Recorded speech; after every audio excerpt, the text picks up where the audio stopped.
And now joining me in studio is Mzanele Manyi, President of the Decolonization Foundation. And we also have Botsang Mwila, political analyst, joining us here in studio. A very warm welcome to you, and thank you so much, gentlemen, for coming through. Thank you. You know, Mr. Manyi, I'm going to start with you. Sources inside the ANC have revealed to us that the president has once again told his detractors that he knows who they are. The warning coming ahead of the crucial no confidence vote which will be taking place. What do you think is the president's strategy in asking his detractors to come now? Yeah, look, I obviously don't have inside information about what you're saying, but I think at a principle level, it is correct for the president to set the line, to set the tone very briefly, and very clearly to say that all kinds of dissent from an NEC position should not be tolerated, and it should be out of order. I think it's very important, even for ANC MPs that have suddenly found their consciences, that those consciences must be guarded, because it's consciences which have not gone through a due diligence process. You must remember, when we voted in this country, we didn't vote for the consciences of the people that are in parliament. We didn't even know these people that are in parliament. They are there in parliament as a result of being put there by parties. We have confidence in the parties that have put them there. We have put responsibility on the parties that have put them there. Therefore, this is why even with the Mohale situation, you have the EFF that is running in on its members. The same principle applies, because people voted for the EFF, and therefore, when the EFF says this is the line, people must follow similarly. You can't have different rules. Julius must understand this himself, that President Zuma, as the president of the ANC, it is the ANC that has been given the responsibility to ensure that things in parliament happen in a particular way. Now, if you are going to have members that are going to decide to use a vote, and this is very important, this is not their vote, for crying out loud. They represent us. We have not put them there. We put the ANC there. They are there in custodianship of the ANC mandate. And therefore, it's the ANC that will say this is the line. And I think what is important is for people to be humble, because you might have a particular view that you feel strongly about. But that view, it's not on its own. It's a view that must work with the rest of the other views. So therefore, for the ANC to take the decision that it has taken, it has canvassed a whole trajectory of views, and it has come to a decision that, first and foremost, the ANC will not be dictated to by the opposition. It will be a seriously embarrassing thing if the ruling party is going to be ruled by the DA and opposition. I think this is what the ANC is saying, that we can't have a situation where, as the ANC were given a line by the opposition. I mean, that is unheard of.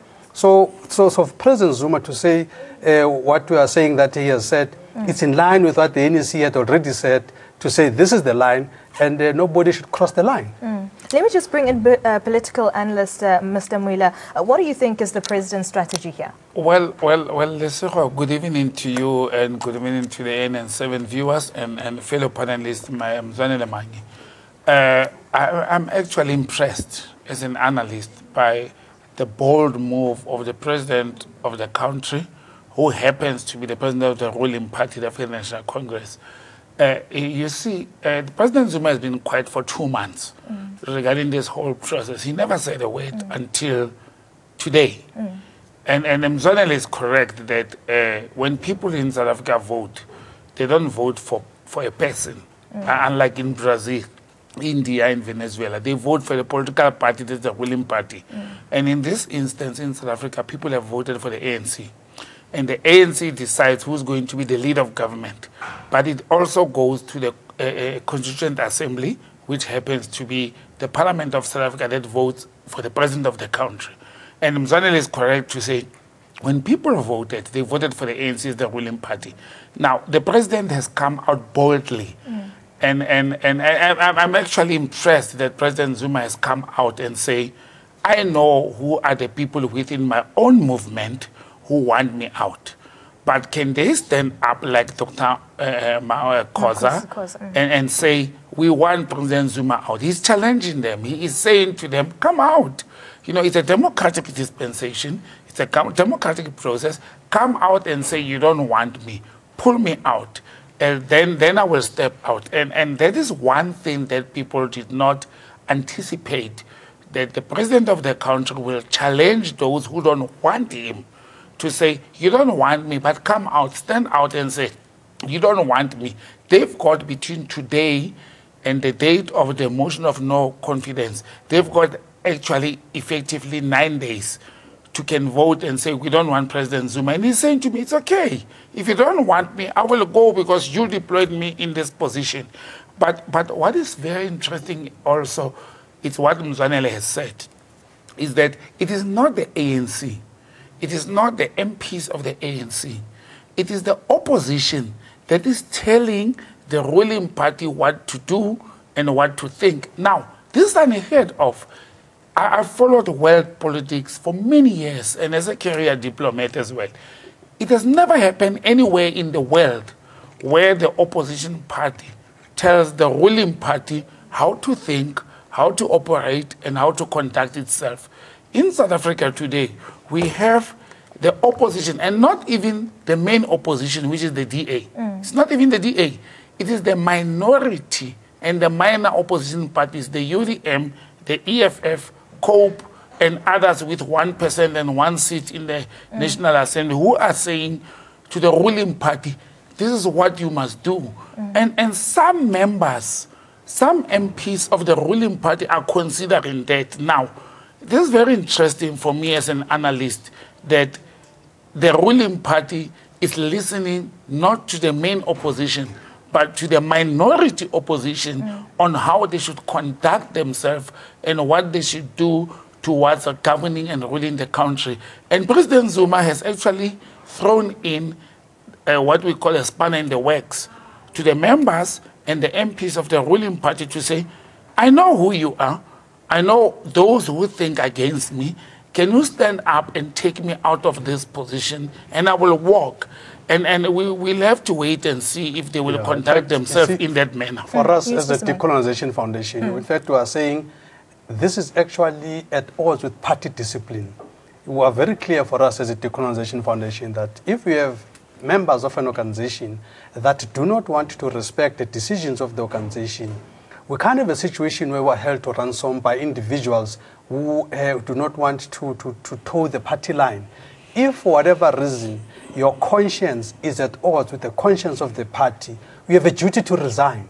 We can't be held to ransom because we didn't vote for you as that particular MP. We voted for the party. We, people that have voted the party in, we are very happy with the decision that the party keeps taking from time to time. And if those members that are there that must execute party decisions find those party decisions at odds with their newfound morality, then I think those people are the ones that must actually walk. And not anybody else. Mr. Manyi, with the confidence motion coming on the 8th of August, we know that so far there's 3 people that have come out, which is Makosi Khoza, Gordon and Mondli Gungubele, who have obviously spoken out against Zuma publicly. But now, apart from those who have, apart from Khoza, why do you think the party has not confronted Gordon or also confronted Gungubele on their stance to vote against the president? No, look, I think the ANC has taken a decision from where I sit to say it's a silly season now. The ANC is a very patient party, too patient for most of our liking. So I think the ANC is taking the maturity approach because instinctively the ANC is not a very aggressive party. It is a party that understands robust engagement. It is a party that is built on persuasion of one or by the other. So I think the ANC is still operating on the mode of saying, let's just persuade each other. Those people might have been misguided with a duty and a responsibility to persuade them. I think they're still on that mode as opposed to a legalistic mode, because other organizations would have taken a very strict legalistic approach to say, this is what we're saying, you say something else, you out. But the ANC, because it's a liberation movement, it also understands that some of the minds of the people are colonized. It understands, the ANC understands that some of the people have been infiltrated by the enemy.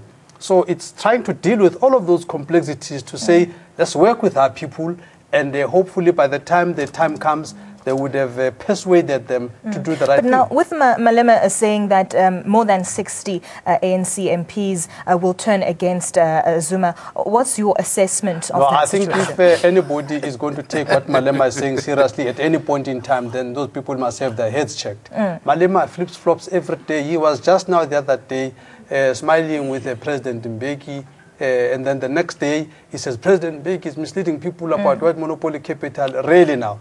You know, I mean, there are a lot of flip-flops. I honestly don't think that South Africa should bother themselves with what EFF and Malema are saying. They are a party in the fringes. They are a party trying to find relevance. They are a party that is trying to capitalize on anything that appears sensational. So there's no such a thing. We have confidence, all of us, on the integrity of the members of the ANC.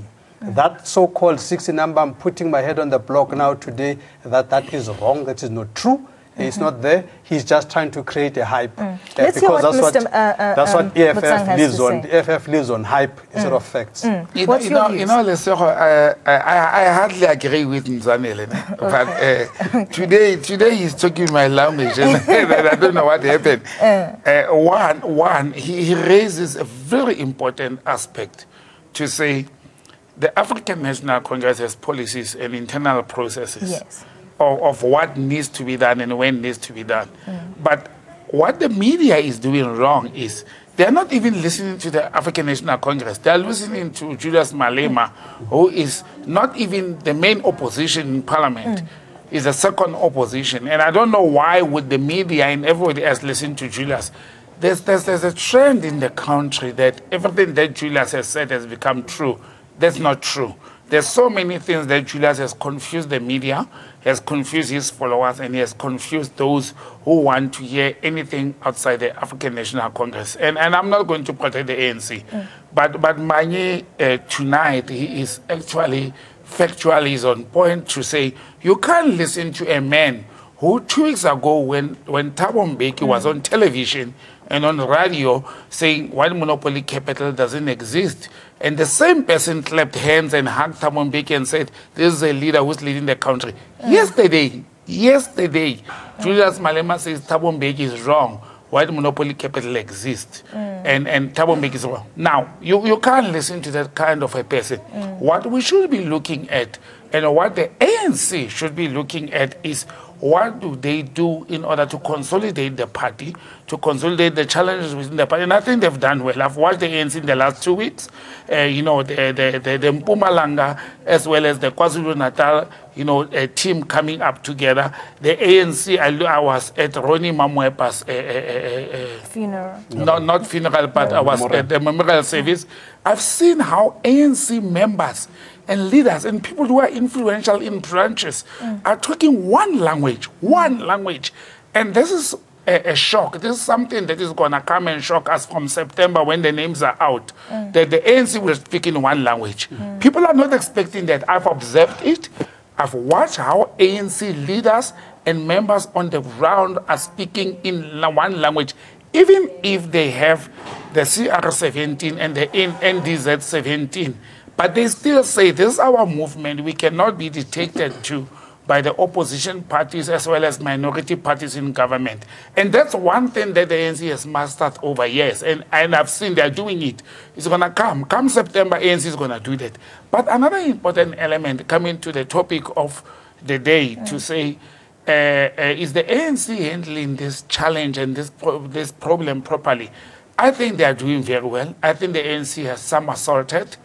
I'm one of the people who thought they are challenged, but I've seen the ANC coming up and the branches of the African National Congress coming up and say, this is our movement, this is what we want our movement to do. We are not going to listen to the opposition now. If anybody in this country still thinks come August the 8th that members and MPs of the ANC will vote against their own president, it's not going to happen. Nzanele is saying, Julius Malema is saying there's about 60 of them. I have counted 23, and that was my own counting. The media and everybody else have portrayed 3. Now, you ask yourself, in my 23, where are the other 20s in Julius Malema's 60 ANC MPs, where are all the others? Why is it only 3 that is talking? It may be more than 3, but I don't think it's a healthy situation as a nation to have legislative people who are supposed to concentrate and making the legislative processes of the country to benefit the nation are actually fighting factional battles. You know, when you look at Dr. Khoza, well-respected person, I'm one of the people who have respected her, and I think she has done very well within the parameters of the ANC. But in the last few weeks, you know, and she has become something that the nation didn't expect. I've seen people who have loved him. I'm on social media, and I've seen people who have supported Dr. Khoza, people who have followed Dr. Khoza, especially during the SABC debacle, who are saying, but no, but this woman is not behaving in a manner that she should conduct herself. But, you know, Mzwanele, as an ANC person, and many others are saying, we've got constitutional processes within the ANC. And members of the ANC who are in parliament, they are deployed there. They didn't go there because they volunteered and they raised their hands. The organization or the movement or the political party deployed them there. And once they start conducting themselves in a manner outside the parameters of the organization, we cannot deal with that. I wrote a paper last week. Before your paper, you see, because this confusion is also caused by the media, because then they say, no, when we're in parliament, you are representing the people of South Africa. We agree with that. But the people of South Africa spoke loudly and clearly in May 2014. They said, in their overwhelming majority, 62%, they said they want a Zuma-led ANC party. That's what they said. It was not just, President Zuma was not just sprung up upon South Africa. He was on the T-shirts, he was on the ballot box. So the people of South Africa were very clear when they're voting that they're voting for a President Zuma-led ANC. And the ANC now is managing that process. This is why that there is no contradiction when the ANC says they have assessed the situation with what they have looked at and everything. There is no way in terms of the party strategy that the ANC should allow itself to be pulled by the nose by the opposition. This would be very embarrassing. I think a lot of people would resign from the ANC if ANC would allow itself to be pulled by the nose by the opposition. Then why do we need the ANC? Then you might as well close shop. The opposition. Yeah, you might as well close shop. You can't have an ANC dictated to or manipulated, maneuvered by opposition, and it also follows that. In fact, those comrades of the ANC that are playing to the gallery, grandstanding and all that, I honestly think they are actually a disappointment to the movement. All those antiques that they keep playing out there are actually anti-ANC. ANC is an organization that bestows on people humility. There's nothing humble about you standing up and saying, me, I, and myself, I don't agree with this group. I mean, what's humble about that? So we're calling upon all of these people, and these are all seasoned members of the ANC, or calling upon them and are saying to them, please respect the traditions of the movement, or saying to them, please respect the ANC. When the ANC speaks, respect the democratic centralism. The NEC of the ANC is the highest decision-making body within between conferences. So when the NEC speaks and you don't listen, that is anarchy. Yeah, we can't have a situation that way. Let's, you know, if ANC viewers and you want my view as an independent political analyst, and I don't like agreeing with him. I must state it on the record. But and today he is stating facts. He has always done that, but he is stating things that I've watched the media and I've watched how people are reacting to this. Mzanele is correct. The people of South Africa are saying, but why are we being confused? Why are we being misled? The people are saying, we elected the ANC to lead us as a country. Whether the ANC is doing right or wrong, it's immaterial at the moment. We are having the opposition trying to force their position into the ruling party. Now, I've said it earlier on, it has never happened in the world where the opposition determines and dictates for the ruling party. I mean, we've got the opposition going to a court of law and saying to the constitutional court of the country, the ANC deployed MPs. are not comfortable with their deployment responsibilities. They are not happy, and they are actually conducting their duties in fear. Can we represent them in doing their duties? I mean, that's absurd. You know, imagine if an opposition, say, somebody that have deployed to parliament is not comfortable in conducting his duties. Mzanele is correct.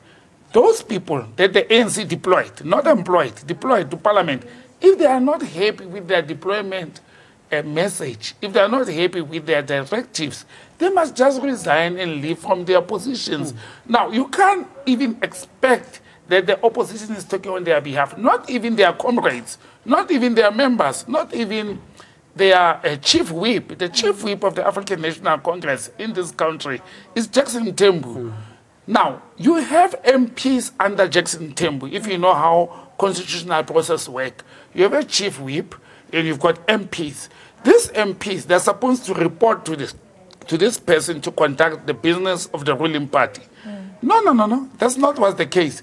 These MPs, 1 or 2 or 3, they go to the opposition or they connive with the opposition, and the opposition say they're being threatened, they're not happy, they're not doing their duties freely.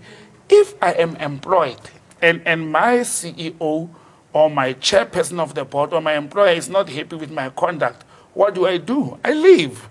I don't go to the company that is opposing the business of my company and say, but my boss is not treating me well. Can you help me? And this is what is happening in the ANC. You have MPs who go and connive with the opposition to try and remove a sitting president. And it has never happened in the by world. the way, this is caused. Gentlemen, I have run out of time. Okay. I'm so sorry. But I think we most probably kind of covered most of the things. Okay. Thank you very much for joining me. That was Zuma Lemanyi, President of Decolonization Foundation. We also had a political analyst, Botsang Muila, joining us in studio, just giving us more details, as we know that President Zuma has challenged those ANC lobbying against him to actually come out of the shadows. Right now, 8 and 7 Prime will take a short break. We'll be back with more news and updates. But before that, let's take a look at your weather forecast.